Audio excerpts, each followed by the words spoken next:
Maggie Goes Camping by Carol Burroughs. For Ray, may you enjoy the woods as much as me. Maggie couldn't believe it was finally Friday. She had been crossing the days out on her calendar all month, and the day had finally arrived. Every Friday, Maggie's family would stuff their minivan with air mattresses, sleeping bags, pillows, and coolers. They would leave their home and drive to the country, where they would set up a tent and camp in the woods for the weekend. Maggie loved camping. She loved playing outdoors, swimming in the brook, and roasting marshmallows over a crackling fire. When Maggie's family finally made it to their campsite, Maggie jumped out of the van and headed straight to the playground to see the other children.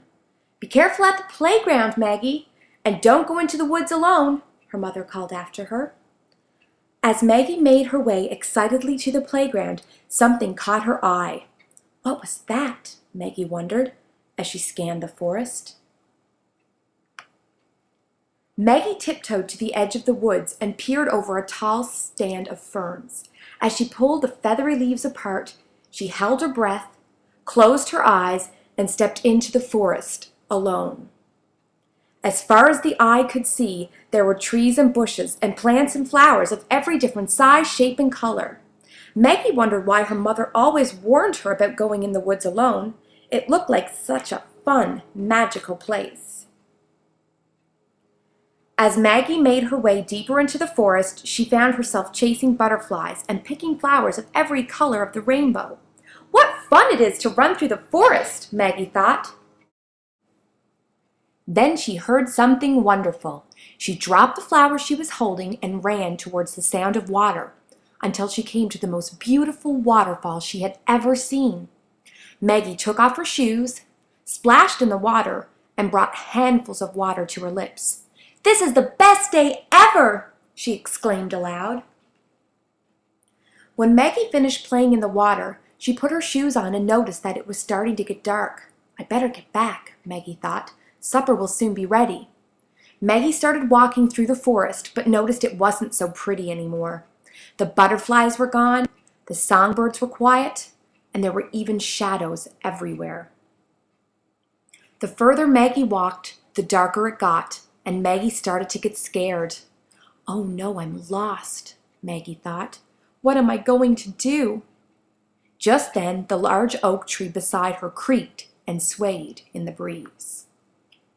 "That's it," Maggie thought. "I'll hug a tree."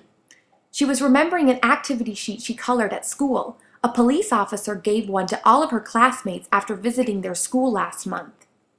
When you are lost in the woods, you should hug a tree and stay in one place until someone finds you. "If I don't hug this tree," Maggie thought, "it will be much harder for my mom and dad to find me." Before Maggie had a chance to remember what else was on the activity sheet, she saw a light in the distance. "I'm over here!" Maggie hollered, being careful not to leave the tree she was hugging. As the light got closer, Maggie saw her mother and father. She ran into her mother's arms, crying, "I'm sorry I went into the woods, Mommy." "It's all right, Maggie," her mother said as she held her tightly. "That's right," her father said. "We're so proud of you for staying put so we could find you."